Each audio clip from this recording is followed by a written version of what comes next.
All right. Hey, we thank you for watching with us tonight. I'm here with Stu Smith, state representative, and I like to call you Coach Smith. It's one of my favorite terms, term of endearment for a lot of precious guys out there who work with young people in the coaching field. I've done a little bit of coaching myself, but I actually miss it, to be honest with you. A part of me misses coaching.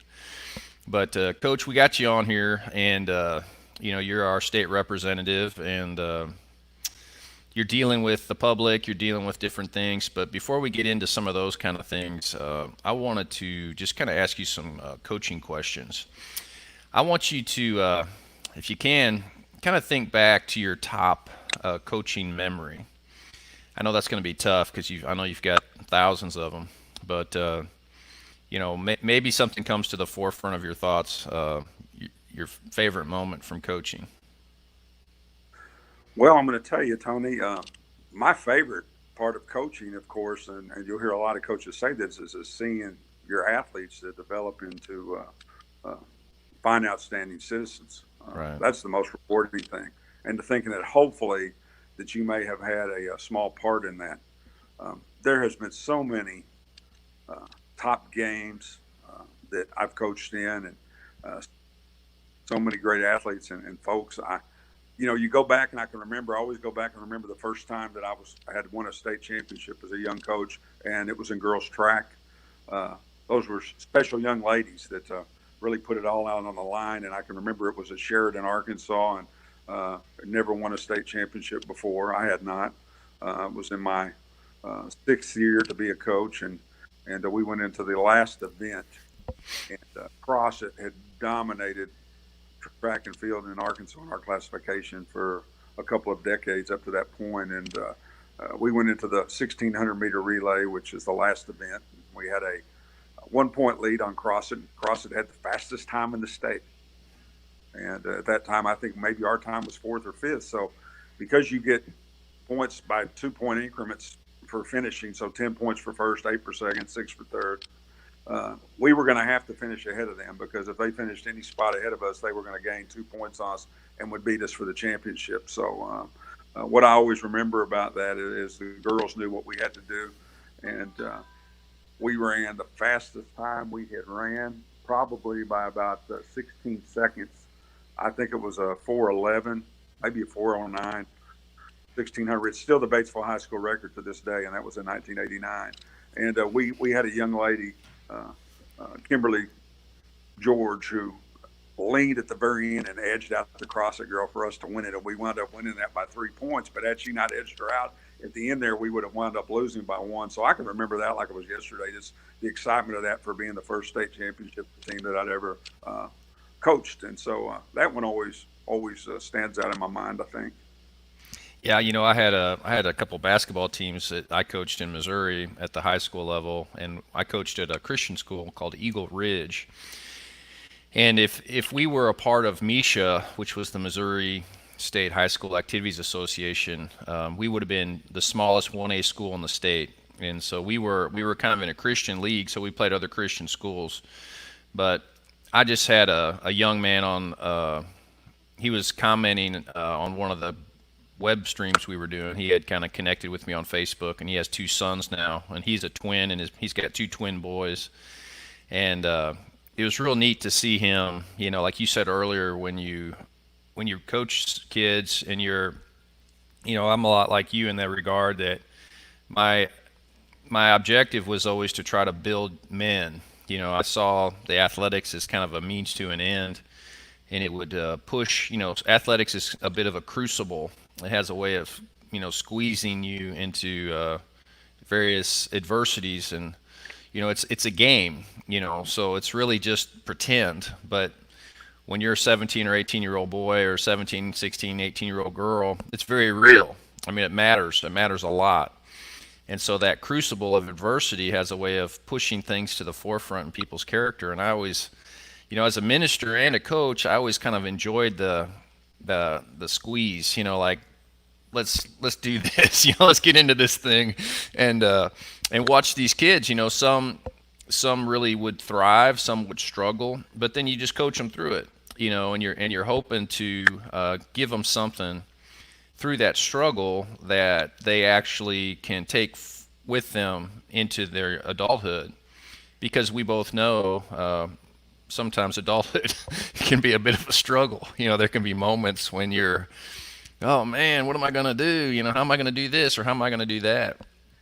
And so share with us a little bit about some of those character development moments maybe you experienced as a coach.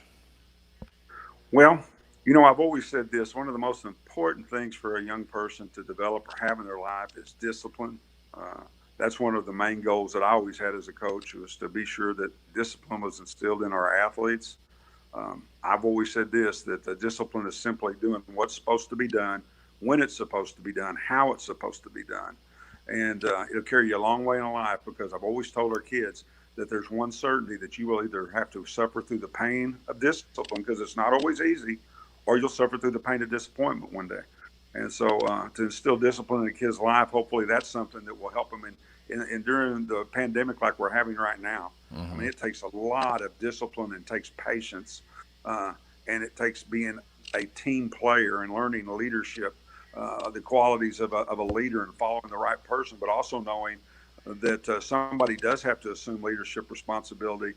You can't have 100 people out there leading. Everybody wants to be a leader, but you can't be out there paddling the boat in a separate way. There's going to always be different ways to do things, and a lot of them might work, but to teach a kid discipline, to teach them to work together as a unit, to teach them that they need to take their leaders' views and follow that, and if we all work towards those, then we can accomplish great things. Yeah, as you were talking, I was thinking about various coaches I've had who's had a kind of a main theme, and I'm hearing your main theme is discipline. But I'll never forget one of our college coaches. His main theme was overcoming adversity. That was his thing. I mean, and you know what that means, right? We had to go through a lot of adversity. I mean, some of it would just be created, But I had another coach, a martial arts instructor in St. Louis, actually there in Baldwin, who's actually now in Paragould, Jim Smothers, and he was a big role model in my life. And his main theme seemed to be self-control. He was the self-control guy, and his philosophy was if you could control yourself emotionally, physically, mentally in a adverse situation, it's very easy to let go. It's easy to lose control. Anybody can do that. So it's interesting to hear your the thesis, the coaching things, the priorities of our lives, the character development, the different things that different people see are as important. I'll never forget we had a hot practice. You guys had a lot of hot practices in Arkansas, and we were in Southeast Missouri, and it was one of those days. It was so hot that we probably shouldn't have been practicing, And we had a first-year head coach, and he was probably trying to do the right things and wanted to win, and so we're out there practicing, and practice is over, and we're all taking a knee around the coach, and he starts to rattle off all the SEC and at that time the Big 8 schools that had canceled practice because it was so hot, and how we were better because we practiced, and we were going to be a better team, and we endured all this adversity. He's the adversity guy, and so I'm a freshman, so I'm like, yeah, right, I'm taking it all in. And we're walking back into the locker room, and we had one of our captains. He was 27. He was a non-traditional college student. He played guard. His name was, I think it was George Cahill. And to me, he was this giant guy, man. He was a mountain of a man, huge legs and just pretty athletic. And I really respected him. And he was in the fetal position, on the ground, trembling. When I walked into the locker room, I just remember looking down at him thinking, that don't look right. That does not look right. But, we have a lot of, I had a lot of fun times being an athlete, and I love working with kids and all that. So you coached track, you coached football. I saw on Facebook where I think you coached some softball. Is that right, Coach? Well, I coached baseball. Baseball, okay. Baseball, yeah. I never did coach softball, no. So tell me about some of your baseball. You got any baseball stories? Well, we started the baseball program at Batesville in 1990. The first year we had played, and we had some good success by the Third year, we had gone to the state tournament. By the fourth year, we had won the conference championship in '93, and then in '94, '95, we won the state championship in baseball. That's amazing. Won it again in '98, and then won in 2004. So we had some success. Won 4 state championships in baseball. Had some great players, of course. Right. I always talk about dealing with adversity. You know, you're gonna wind up having ups and downs in ball games. I think it's important, Tony, to teach kids that just like in life, there's going to be times that, boy, it's going to seem like the odds are against you, but you learn not to give up. Right. And I think that in sports, you can take situations that occur during a ball game, during a season, and you can take those and teach kids about the importance of continuing to stay focused, to continue on the path, and not to give up. And if they can see that results sometimes will go their way when they do that, it'll help them later in life. I can remember, and I don't want to ramble here, but we talked about some big times in baseball. I can remember in 1995, we're in the state tournament, and we're playing a very very good team from Ashdown. They have a young man by the name of Cedric Harris that winds up going and becoming a freshman All-American at LSU, which was a dominant baseball college at the time. Had a shortstop named Jester that started for the Razorbacks and then played for the Giants. A really good ball team. And this just shows you how sometimes things, when you think things aren't going your way, it can turn out to be good. And we were playing them, and they had a 1-run lead on us in the top of the 7th inning. We were fortunate to get the first 2 runners on with no out. Had my 9-hole hitter up. The young man was a very good ball player, great hand-eye coordination, but the first 2 times I attempted to bunt him, move him over, because we had a really good bunch coming up for our first, second, third place hitters coming up in the lineup after that, and he fouled them, both of them off, and I was a little upset. So I thought for a moment of giving the bunt sign again, but instead we let him hit away. And the next pitch, he ripped that thing. The Harris boy was pitching, and he ripped it off the left center field fence for a triple, scored 2 runs. We took a 1-run lead, 5-4. They bring in the relief pitcher, and he promptly comes in and strikes out my number 1, 2, and 3 hitter, stranding my 9-hole hitter at third, Bo McNeil. And I kept thinking of this day, if it went the way we wanted it to, and would have bunted him over, we'd have had out. He came in and struck the next 2 out, and the game would have been over. So you never just situations sometimes that seem like they're going against you can turn out in your favor. And there's just so many lessons. You've learned them being in sports, and your dad being a professional athlete. You've seen that over and over again. And I think I can just sit back, and it's amazing the things you can learn as an athlete, the things you learn as a coach, and how you can take those and apply them to everyday life. You know, on that point, I've kind of noticed, like, I can sometimes tell if a person has been an athlete or not, like just the way they, like adults I'm talking about, you know, they're not athletes now necessarily, but just kind of the way they work as a team and the way they think and the way they try to contribute, make things better, compared to sometimes people who have never participated in team sports. You know, I try to relate sometimes with people that have never played any kind of team sports, and it's almost just like, how do we communicate here? You know, how are we going to get this done? But there's another group of people. That's the people that aren't very good at math. You know, that's another group that I run into them too, and I think, man, I bet you weren't very good at algebra. You know, just problem solving steps. You know, going through the steps, just one thing at a time. Let's take care of this. You know, I had to, you know, for me to do any algebra, I had to break it down. You know, I couldn't just solve it in my head. I know I've got a boy. He's 21. He's just, I mean, I don't think he knows what a piece of paper and a pencil is. I mean, he just solves problems in his head. But I definitely can't. I can't do that. I have to break it down into steps. But sometimes that's how life is. You need to break it down into steps. You know. And you know, Tony, I think another thing for a student, it took me a while to understand the fact of how important it is to learn how to read. And when I say read, I'm talking reading and comprehending what you're reading. Yeah, comprehension. I would go to college. You know, I would go to college and see your friends go out, run around, and go shopping, go with other friends to play hoops and do things. And I think, now, how are they doing that? I'm in here having to study, and then you turn around, they make A's and B's on tests. Well, it took me a couple of years to figure out they knew how to read. They could sit there and in 2 hours read and comprehend everything they read. And old Stu here, he may sit there and read for 2 hours and say, now, what was it I just have to go back over Read it and over and again. over again? Yeah. It would take 4 hours to do what they could do in 2 hours. And I understood really quick how important that was to learn how to read and then to comprehend what you're reading and how that helps you in life. And even now, as a state legislator, with all the bills that we have, so hundreds and hundreds of bills every night to go over, how important that is to be able to read through those bills and be able to comprehend what you've read and to have an understanding of it.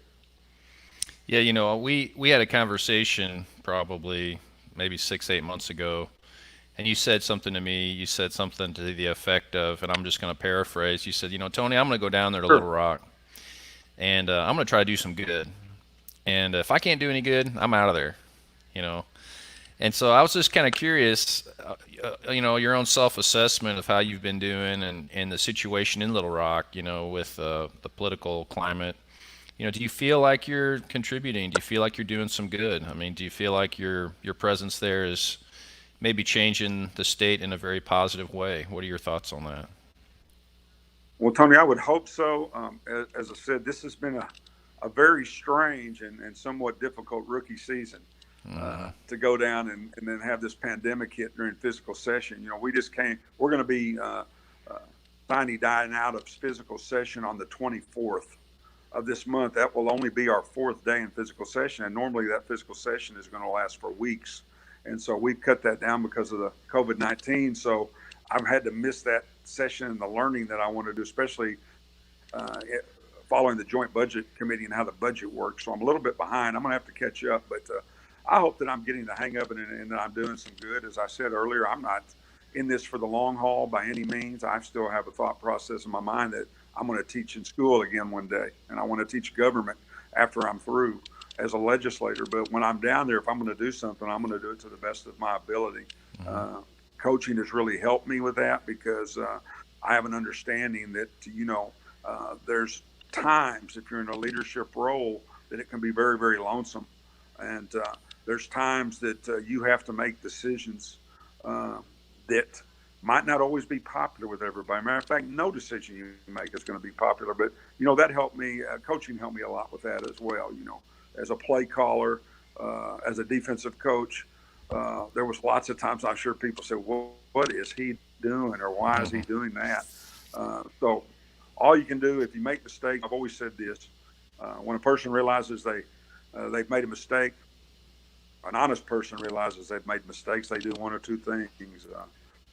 They either realize they made mistakes and fix it, or they quit being honest. And so I always want to be there and know that I make those mistakes and see them. And if people point them out and they're right, I'm going to correct that and go on and try to do better. But hopefully, just like my coaching career, I'm not going to say I was the greatest of coaches when I first started, but I felt when I got out that I was pretty good, and I want to do the same as a legislator.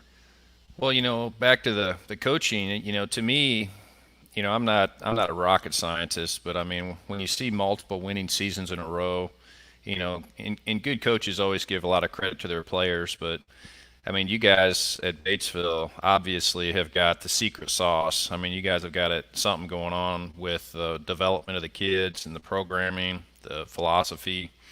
Something is right. Something's really right about all that because of to me, the years of success really speak for themselves. You're not coaching against other coaches that are just like, oh, go ahead and win, and win. Those guys are trying to beat you.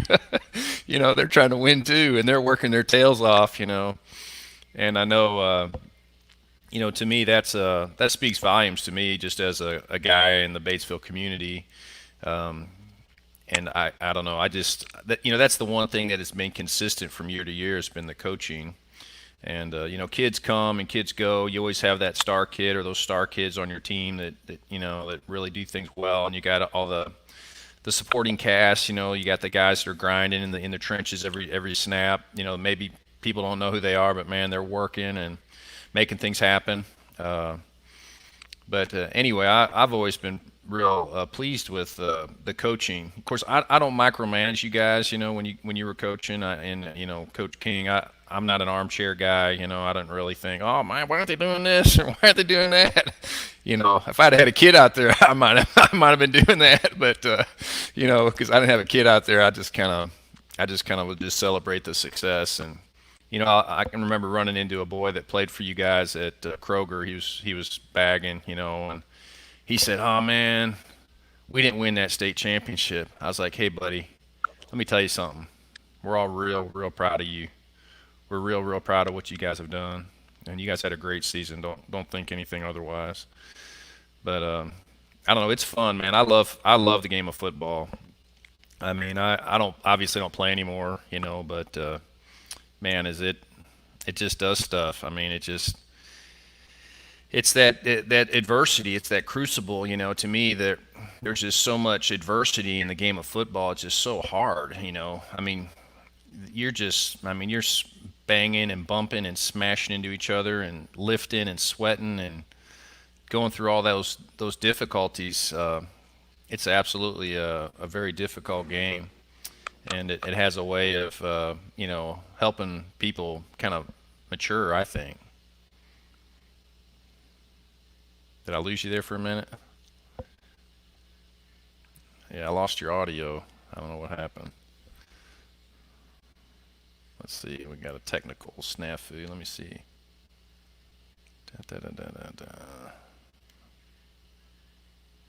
Testing. Yeah, my mic's on. I'm going to mute you on my end and unmute you. See if that fixes it. Did that get you? No, I can't hear you. You may need to log out and log back in.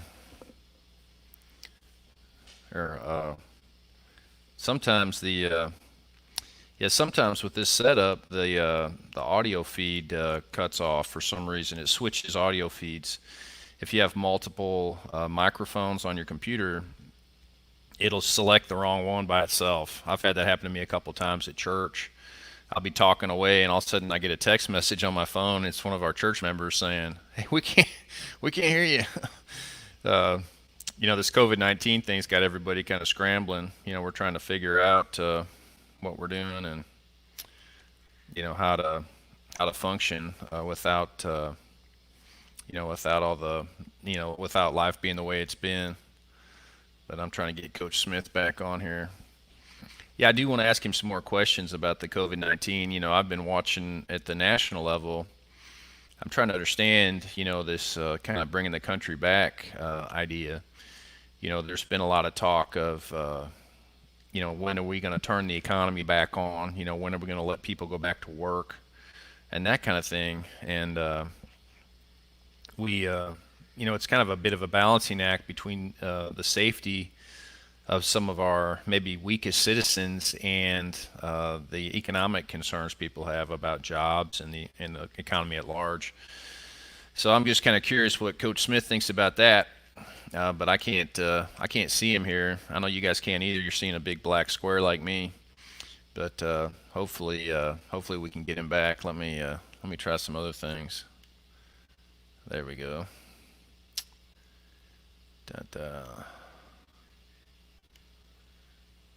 There we go. I'll see if I can kick him out for a minute, see if he can sign back in and get his audio squared away.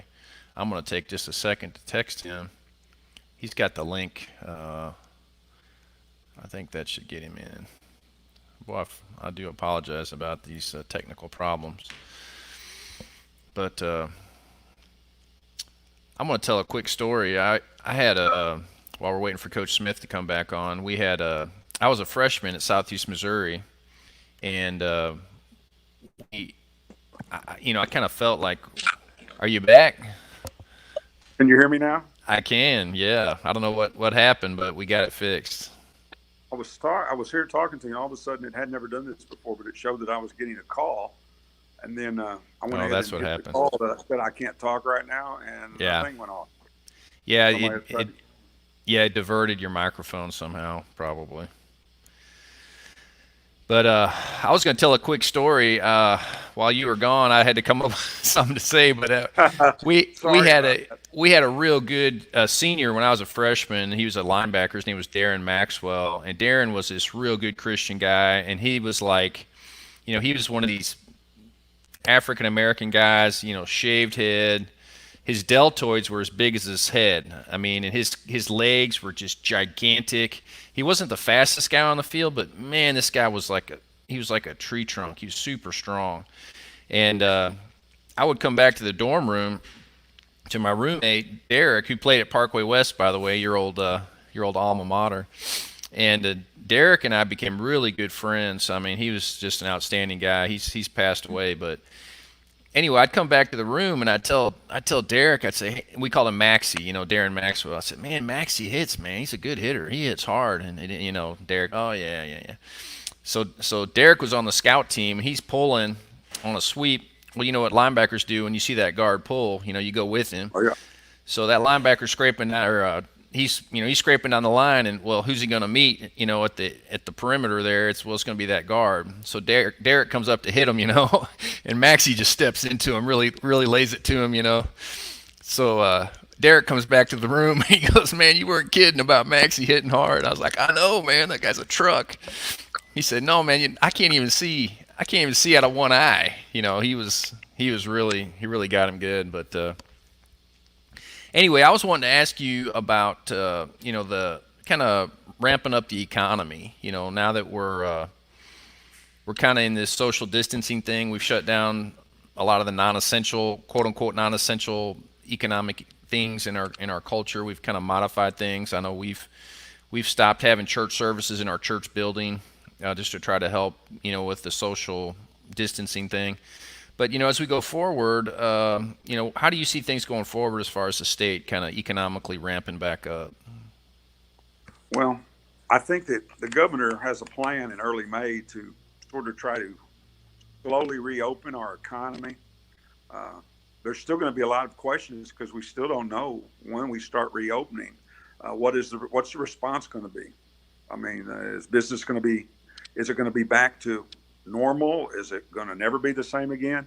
I think some of the things that we have to watch for is to do it in a timely fashion. At the same time, we're going to have to protect our most vulnerable citizens when we're doing that. We've got, I would say, the folks 65 and over, those that have some type of underlying health condition.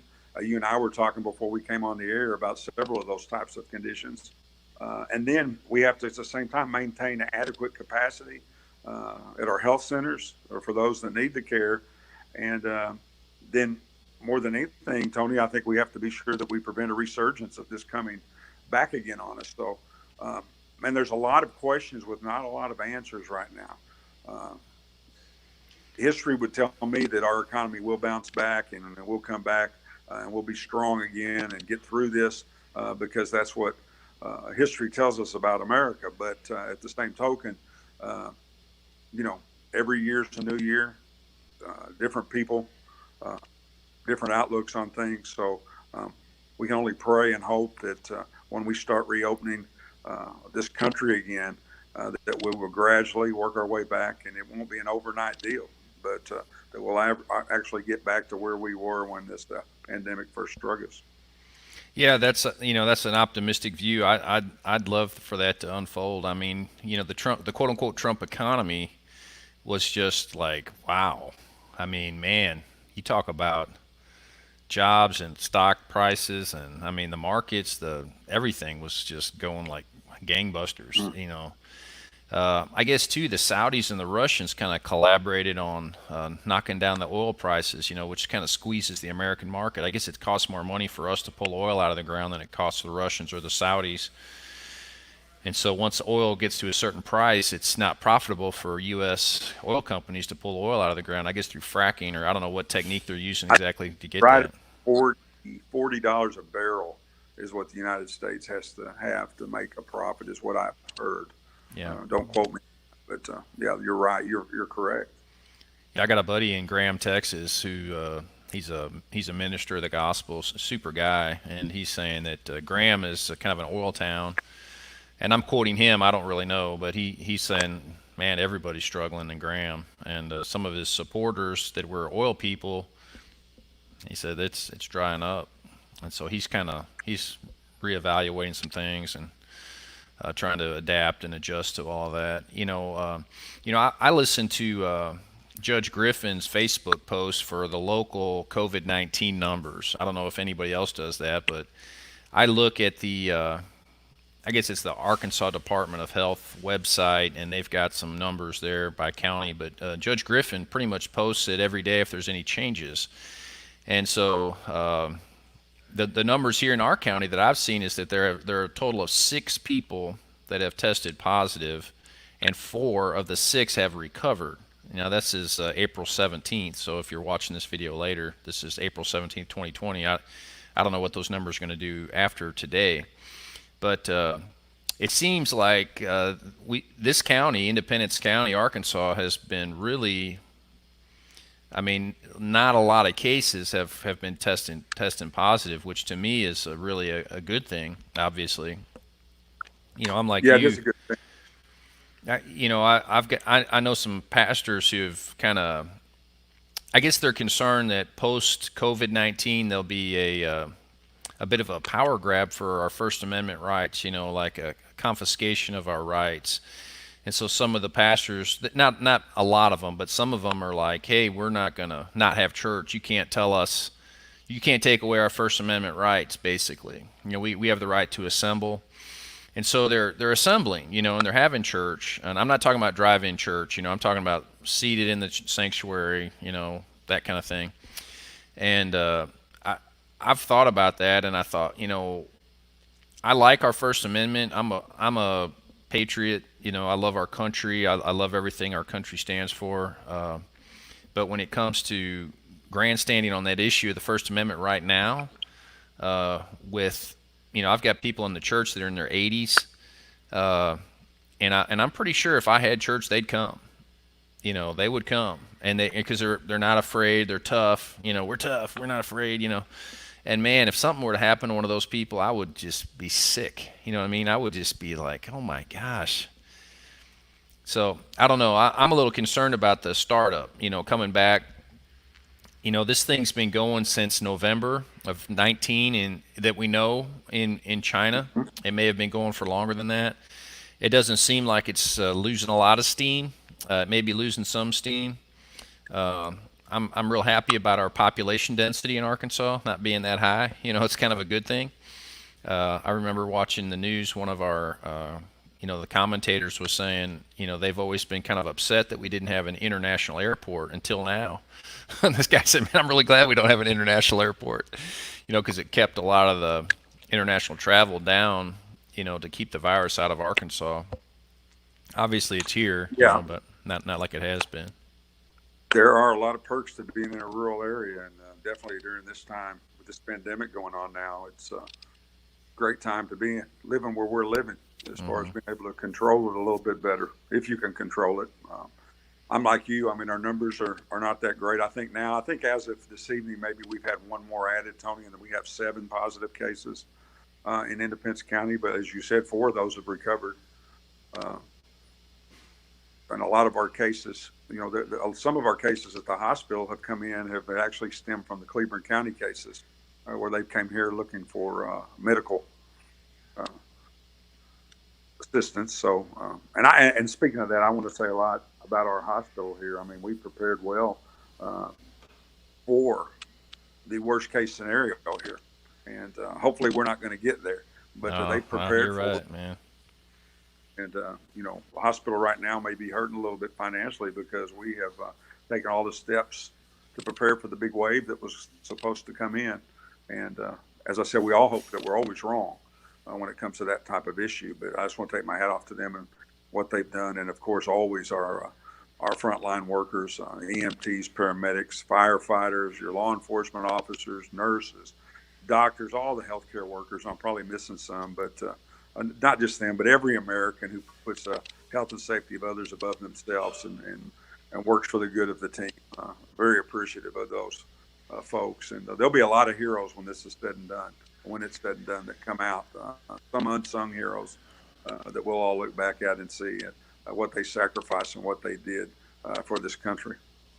This may be kind of an off the radar kind of hero, but like I think about the people at the grocery store. Like the people that like at Kroger and Walmart and Bill's Fresh Saver. I forgot the name of that particular grocery store, but I don't know what those guys make an hour, but I would bet it's probably less than a doctor or a nurse. Not that your life could be a price could be put on it, but you could think a person that was checking groceries, could be like, I'm out. You check your own groceries. I'm not gonna expose myself to this virus, But man, they keep working, and my hat's really off to them. It's really amazing, and a lot of our local manufacturing is just gangbusters. I know I'm connected with the Intimidator group with Robert and Becky Foster, and their sales team is doing great. I mean, they're getting in orders. I mean, it's amazing to me to watch. The lines working. Those guys and ladies are getting after it over there, and they're working really hard. And everyone's kind of conflicted because no one wants to not work because everyone needs income. Everyone needs money, but then at the same time, no one wants to get sick. So it's kind of this kind of a balancing act. But up to this point in our county, it seems like we've really semi dodged a bullet. I mean, I was crunching the numbers, Coach. When with Wuhan, and I was looking at what the epidemiologists call the R0 value, which is basically how many people does one person typically infect.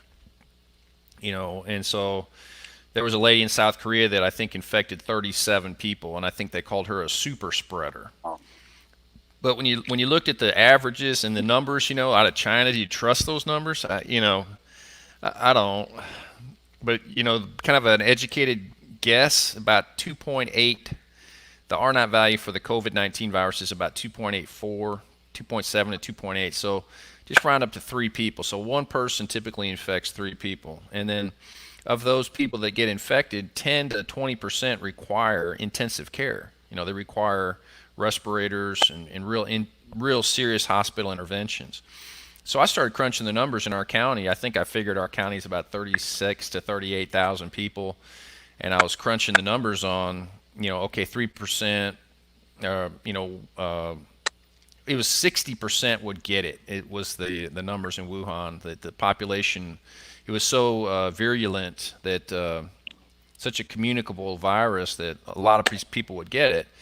And so that was where it was really dangerous. And that's where months ago, everyone was like, oh, it's just like the flu. It's just like the flu. I thought, it's not just like the flu. It's not just like the flu. But anyway, I was looking at numbers in the thousands coming in to need intensive care in our county. And I thought, oh my gosh, I mean, we're going to have beds at the community center. We're going to have beds at the gyms and the high schools. I mean, we're going to have beds everywhere if this happens. I mean, we are completely not ready. And so to look now at what I thought was going to happen, I mean, just looking at the numbers out of China and the numbers out of Italy, the numbers out of France, some of these more, population density areas, I think the hospital absolutely did the right things because, I mean, it absolutely we could have got slammed. I mean, slammed with people in there. And to only have, 6, 7 cases that we know about, that's amazing to me. I mean, that is really amazing. I'm very happy. I'm sorry for the bottom line of the hospital, that they're not going to, I know they're struggling because I guess they call them elective surgeries. They've postponed all that until this thing passes. But, I mean, the numbers that I was looking at were not good. I mean, not good at all. And I think, Tony, that probably can speak to the fact that as a country, we've done a good job in isolating the cases of those positive COVID-19 carriers and have not allowed them to travel. And it's a highly contagious disease, no doubt about it. We've eliminated them getting into our general population stream here in Arkansas, and whatever measures were taken to do that, whether it be a culmination of what we've done here and what other states have done to prohibit their travel and to shelter in place, whatever it's done has worked for us. Didn't we get national attention? Didn't Tony Fauci, the guy at the CDC, mention Arkansas and Wyoming by name? I thought, from one of the daily briefings that President Trump's been doing. I think he called us out and said, "Hey, Arkansas, good job." And I've actually been to Wyoming, and it's like there's not a lot of people in Wyoming either, comparatively to some other states. And I wondered if it was even I think per thousand people, our numbers are below other states. And I know our governor caught a little flack for not completely locking down the state. Has he spoken to you about any of that? As far as the policies to kind of keep Arkansas going and not mandate everyone, shelter in place. I think, as you've seen him say several times, to shut the state down would have taken another 200,000 people out of work who would have been applying for unemployment. Right. There still would have been approximately 700,000 people getting up every day and going to work. So through his team and his advisors, had they thought that it would increase the safety of the people in Arkansas by shutting us down, they would have done so. But we've been very fortunate that we've been able to work through this pandemic without having to call on more businesses to shut down. And there's a lot, I'm saying that, and we've got several businesses that have shut down. I mean, from your barbers, your cosmetologists, those folks have had to do a lot along with small business owners, restaurants.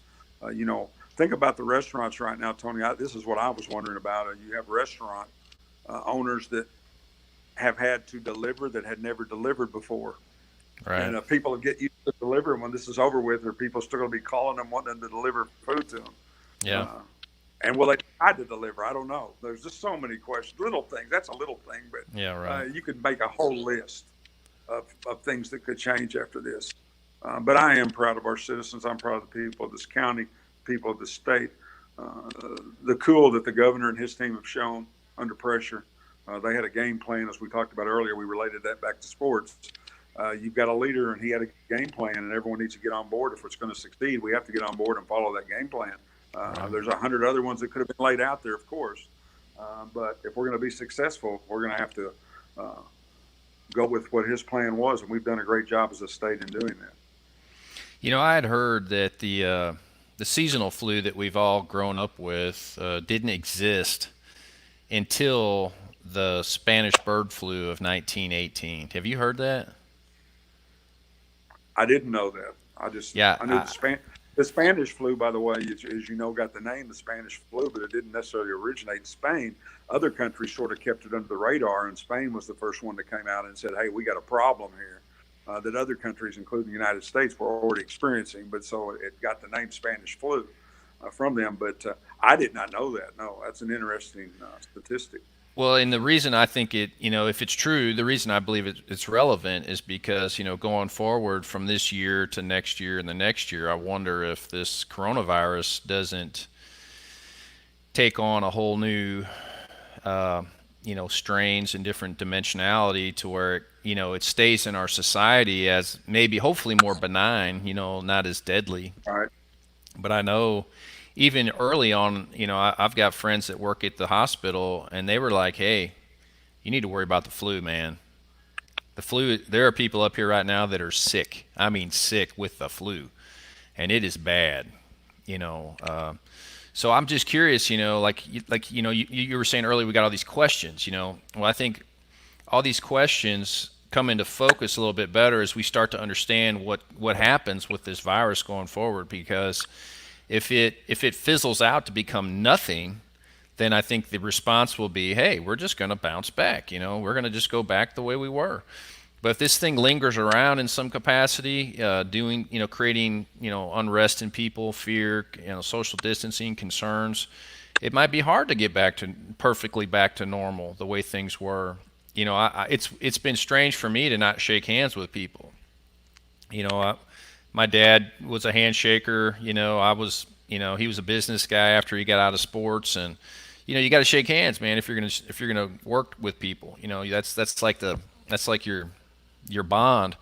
And now I've got people giving me the bottom of their foot. I'm touching the bottom of my shoe to the bottom of their shoe. I'm doing they're telling us to sneeze into our elbows, and then we're touching elbows. I'm wondering about that too.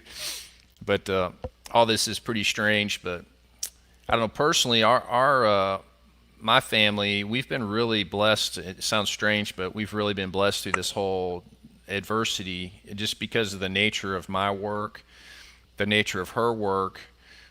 We've been able to just be really like okay. We're not like, wow, this is great, but we're doing okay here in our neck of the woods, and we're trying to keep our finger on the pulse of the people that are connected to us through our the chaplain care ministry and through the church, and through other things we know folks. But I haven't really heard that there are people, at least that I'm connected to, that are really really struggling. I don't know if you may be hearing some of that. And if you can, obviously without saying any names, can you kind of maybe let some folks know anything you know about that in our county? Well, Tony, to tell you the truth, you were cutting in and out on me right now, so I Oh, really okay. didn't get the gist of what you're saying.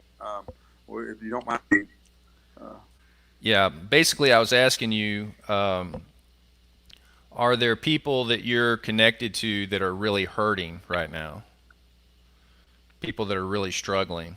well, it's sort of what your definition of hurting is, because people get used to a certain lifestyle, as you well know, Sure. and what some folks think are necessary items or necessary things to have and have access to, others may not. So, is it an inconvenience for people? Yes, it's an inconvenience. Um, I think that in this community, in our community, anyone that is hurting, the way that we're talking about, they're going to get help. All they have to do is ask for the help. I know that these school districts are delivering 2 meals a day to families. Um, we're there to provide services for anyone in need. We're not going to let anybody go without the essentials. As far as hurting in other aspects, financially, incomes are maybe not as high as they once were. There's a lot of questions on what's going to happen when we reopen. Um, you know, those types of things. I think the biggest thing is just the unknown. I think the unknown is very scary to a lot of people. Yeah. But as far as hearing any of my neighbors or people calling me that say that they're in dire straits with your basic needs and necessities, I have not had a call yet. No, from one of those individuals. Yeah, I've been seeing, we were talking before we got on the web stream about, food lines. I'm seeing on the national news cars lined up, looks like a mile, maybe 2 miles worth of cars lined up, people lined up around the block to get, boxes of food. And I don't know if they're just lined up because, hey, free food, let's get it, or if they're lined up because they're starving. But I've been a little over the years. I've examined, just not as any kind of expert, but just kind of looked at the infrastructure of our country, and there's a lot of there's a lot of parts to our country that are very dependent on our infrastructure. And I've done a little bit of traveling outside of the country, and I've seen like rolling brownouts in Nigeria. I've seen rationed water in Guatemala. I've seen all kinds of different strange things you never even thought about until you're living in a country, or you're in a country where they're like, okay, now they turn the water off. Hopefully you filled up your sink, and that's just that's normal. That's how it is every single day. And so I've known that, like even our food supply, it travels about 1,500 miles to get to us on average. And if anything were to ever happen to highway infrastructure, fuel prices, any kind of earthquake knocking down bridges, anything like that would make us all pretty vulnerable to have to figure out how are we going to find these essential things we're talking about. And this year I've got a buddy who's a pretty good gardener. I'm going to twist his arm and get him to help me with some gardening stuff. But I'm going to plant a garden this year just in case. And worst case scenario, I just learn a little bit about gardening and have a good time out there and working with my kids and doing some stuff. But it may come into where we actually are glad we've got that garden. And my neighbors might be glad I've got that garden. You just never know. But I am a little bit concerned about that. I'm not on red alert. I'm not. I don't have any kind of prophecy or anything like that. But I do think we would be wise to be prepared in a lot of different areas, just because we don't know. We just don't know what's coming. Like 6 months ago, Well, would you think we'd ever have this conversation? I wouldn't, no, I would have never. Life was going on, life was good, uh, Hmm. but it's always better to be over prepared Right. than to not be prepared. And That's right. I notice myself when I go to the store, when I have an opportunity, I always go and check canned goods, and if I see anything there that I think maybe something that we could use down the road, I always just throw a couple in the cart that I normally wouldn't be buying in a Hmm. normal situation, because that's still on my mind, and like it is everyone else's. Yeah. But hopefully, these are all just precautions that we're taking that Right. will never come to fruition for us. That we'll get back on our feet. A year from now, you and I can be sitting here talking, and Yeah. we can look back and talk about what our thoughts were now compared to how things really turned out and where we're going. But as you say, and in your uh, what you do for a living and the people you touch, the great thing there is that it never changes. There's no question there. So Right. that's one good thing. You can always look at if you need any type of guidance, if you need anything to be sure about in this day and age, when everything else seems to fail, you always have the one answer, and that's what makes it so great for all Yeah. of us. Yeah. Amen. Yeah. Some things don't change. I went for a run the other day, and I was thinking about how Jesus said, "Heaven and earth will pass away, but my word will last forever." And I was just reflecting on the stability that's there. In John 17:17, Jesus told his disciples that his word is truth. And, we live in this time where we live in an information age.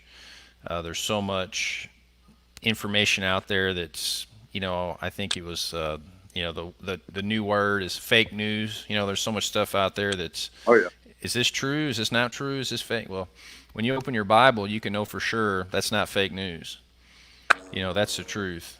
And I've decided for my life, and I try to teach my family this too in our church. If I ever have an idea or a thought that's contrary to God's word, I need to line up with God's word and change the way I'm thinking. There was a time in my life when I didn't do it that way. I was like, hey, I'm in charge here. I'm gonna make all these decisions, and I didn't know what the Word of God said about things, and I got myself in a lot of trouble. You know, I was like, what? How did this happen? How did this happen to me? Well, and then I look back, I got a hold of the Bible. I started reading the Word of God, and I'm a sinner. That's what this is. That's why these things are happening to me.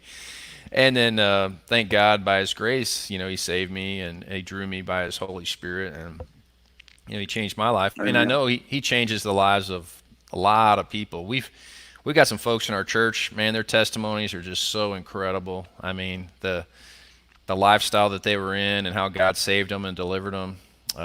It's wonderful. But you're right. In the midst of all of this, God's still on the throne. The Word of God's still true. The Holy Spirit's still in His church. There's a lot of things that haven't changed. And to me, those things are the most important things. That's right. Just like you said, the biggest things have not changed, and we always have to remember that and keep that in mind. Um, Looking back, we were just talking a while ago about decisions that you make and how they don't seem quite as big later on. I was thinking about a few bills that I had to vote on and how mentally they were taxing because I thought over them and over them again. But one of them was the highway bill. We put a 3 cent uh, tax on a gallon of gasoline for the state highways. Well, your thought process is, "God, how's that going to affect people?" Well, I bought gas at Searcy going to Little Rock for $1.11 a gallon 2 days Hmm. ago. Uh, so at this point, that 3 cents doesn't seem such a big deal anymore. Yeah. However, if gas was $4 a gallon, it would Yeah. seem very big to people. Uh, Yeah. Another thing is, we passed the internet sales tax, and that's another thing that I wondered about. But one of the things about that tax to me was the fact that our brick and mortar stores in towns like Batesville had folks going in and looking around, seeing what they needed, and then they'd go home and buy it online. And then in the spring, all the schools were hitting up those same stores for prizes and gifts for project graduation, yearbooks, and other things. and your online people weren't giving them anything. And so I thought it was a fairness tax. Well, now through this pandemic, where more and more people have been going on and online, a town like Batesville and Southside and some of our smaller communities, that internet sales tax is huge for them. That they're getting taxed from those online sales now, keep them going. And so sometimes when you make a decision and you wonder about the time, it's always good when you get down the road and you say, "Man, I'm glad that I did that," because it's helping so many people now. Yeah.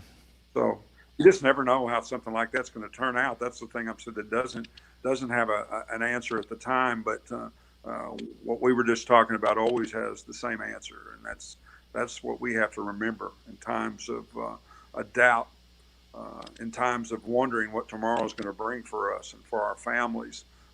We always have to remember we do have that one constant we can always fall back on, and that we shouldn't have to fall back on. It should be in the forefront every day. Yeah, I think you're right. I think sometimes, though, everyone's got their own priorities. Everyone's got their own ideas and their own thoughts and things that they put to the forefront of their lives and their minds. And I was talking with some guys on another stream about the first of the 10 Commandments, which I think says something to the effect of, "Thou shalt have no other gods before me." And most Americans don't have an idol in their kitchen. They're not bowing down to some statue. They don't worship Asherah, or they're not sacrificing to Baal. None of us are doing that. But there are idols of the heart. Jesus said, if you hate someone, you've murdered them with your heart. And I'm paraphrasing a little bit there. It says, if you look lustfully at a woman, you've committed adultery with her in your heart. So there are heart idols, and there are things that in our lives we can lift up above the Lord.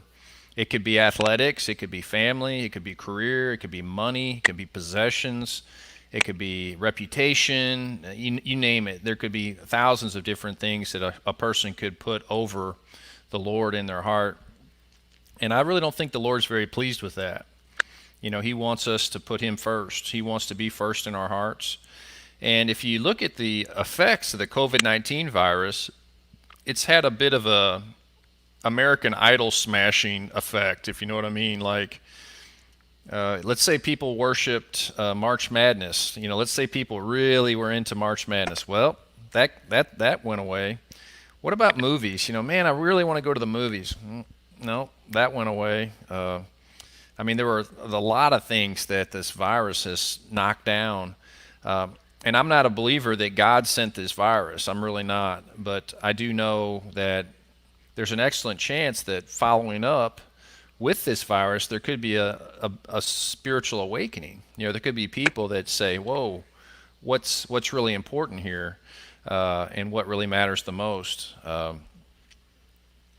got a comment here I'm going to put on the screen. I don't know if you can read that. Harley Gaskins said, "Everyone should plant a garden if they can." Yeah, that's probably good advice. I agree with you, Harley. Yeah, that's probably good advice. I was just thinking about that the other day. I was looking out in my backyard to see if I had any land out there anywhere that might be appropriate for a garden. But then I got to looking, well, I could always get just one of those, get some boards and make a raised garden bed out there and plant some essentials. Right now, all we have, my wife planted a couple of cherry tomatoes and a couple of bell pepper plants. That's all we have growing right now. Yeah. Well, you guys might lose a little bit of weight then. That's the other thing about food shortages. Huh? After I heard you say a while ago that some of the most highly likely folks to succumb to the COVID-19 virus were those that were overweight and obese, I got to thinking, well, I need to do one of those 21-day fasting water fasts. Yeah, Tony did. Yeah, water fasting, it's got its challenges, but it can be done. But if anybody wants to water fast, they probably should take a multivitamin. There was a guy from Scotland that I think he went over a year. I think he went 380 days. He was a humongous man. His goal weight was 180, and he fasted all the way down to 180. And they showed a picture of him. He had a collared shirt, and man, that collar, it came down to here because he'd lost all of his neck. And then he said he kept the weight off, which is pretty refreshing. So often when people lose weight, they gain it back. But this guy, and I forgot the fellow's name, but the picture of him is in black and white, so it's been a couple years since he did that. It was doctor supervised. He had doctors that were watching him, and I forgot how much weight he lost, 400 pounds, something like that. He was a pretty big Wow. fella. Yeah. Yeah, yeah. The goal at the end of the diet can't be I want to get down to this weight so I can go back to my old habits again. You've got to change those habits. If you don't Right. change those habits, you're just going to go right back to where you were. I'm a It, great example of that. I've lost so many pounds during my life, and put so many back on again, that I just didn't maintain the discipline that I needed to, with the type of food that I ate and took into my body. well, that's one of the things that people talk about fasting. Obviously, the ultimate non-sustainable diet is a fast. If you stay on a fast for too long, you'll die. I mean, you can't do that forever. But what a fast can do is it can sort of kill all your food addictions. If you go 20 days with nothing, and then you start to you have a lot of time to think, what am I going to start eating in 2 weeks? What am I going to start eating in 3 weeks? And you think, well, I think I'm going to eat healthy. You're not addicted to caffeine anymore. You're not addicted to sugar anymore. You're not addicted to calorie dense foods, any other processed foods. So that's one of the pluses on fasting, but it's obviously not a sustainable lifestyle. But anyway, yeah, that there's a lot of ideas, a lot of thoughts out there on this stuff. But you're right. The number one, what is it? The number one pre-existing condition to cause COVID-19 death is obesity. So if we're, and I mean, unfortunately, most of us are obese. I mean, I don't know. I'm overweight. I don't know if I'm in the obese category, but I know, when I look at the numbers, I think, man, I gotta weigh what? What do I have to weigh to be not overweight? That's like when I was a junior in high school. Man, you're going way It back. is amazing.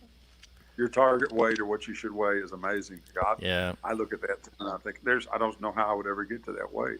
yeah, yeah. It's tough. And when you get to be 60, it's really hard to lose weight. Well, your hormones. That's the thing I think that changes so much is when you've got these hormones that when you're younger, they're pretty elevated. They're burning fat, building muscle, and all that. And as we get older, those hormones just don't. Those levels just drop. Growth hormone drops, testosterone drops for guys. All this stuff happens, and it just makes it. Man, it does make it tougher to lose weight. There's no doubt about it. But if you can, it can be done. It's just a little harder as we get older, Sure. but it definitely can be done. Like, we both know Charlie Fuquay. He's kind of the amazing guy, and so there's some other guys too. I'm thinking of in our community who are older guys who are in pretty good shape. But Charlie's 70, and Rick Cedarberg, Dr. Cedarberg, he's 70. Oh, yeah. Both those guys. I mean, there probably not a lot of 18-year-olds that could keep up with those guys. I mean, No, not at all. there may be some, but those guys can get it, man. It's on those bicycles. They're bike rider guys, but if you're not in shape, bike riding shape, you don't want to challenge those guys to a bike ride. I can tell you from experience. If you're not in bike riding shape, there's a certain level of pain and suffering that comes into your body when you're riding a bicycle and you're not in shape to do it.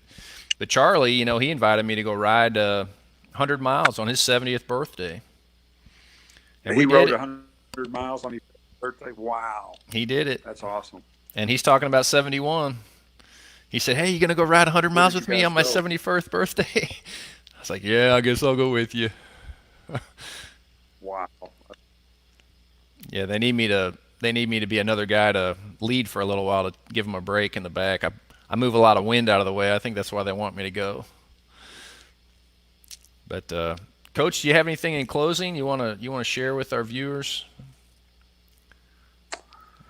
Just everybody, we're so proud of you for the sacrifices that you've made during this pandemic. We continue to pray to God for our guidance and to lead us through this. Um, we will get through this. No one ever said life was going to be easy. My dad always used to say, "Stu, you never were promised a rose garden. Life's not necessarily going to be easy. If you keep if you keep your nose to the grind, if you keep going and doing the things you should do and live the life the way that you should live it, uh, in the end, we'll all be okay. And so I just keep keep praying, uh, keep social distancing, wash your hands, do the things that we've been doing, and as Tony said earlier, the statistics show that we're on the right path. We just need to maintain it. I said the other night, we can't let up now. It'd be like being in a ball game where you were really doing a whale of a job against your opponent for 3 quarters and had them on the ropes, and then decide just to let up, put your subs in the fourth quarter, and they come back and beat you. And then those first 3 quarters all for naught. We got to keep our foot on its throat and make sure that we get it doing the dance of doom and defeat this opponent. Yeah, that sounds good. Well, all right. We thank you all for watching, hanging out with us. I want to let you all know, if you want to visit our website at KBAP, here's the hyperlink. It's kbapfm.org. We do stream around the world 24 hours a day, 7 days a week. We have a Facebook page. Also, we have a lot of comments that come in to that page from around the world, which is kind of fun. And if you'd like to support the station, you can do that here at PayPal. If you've got any, if that's in your heart to do that, we always invite people, if they want to help, that they can. That's the support link there. But anyhow, we thank you for watching, and we'll catch you guys on the next broadcast. Bye, everybody. Bye.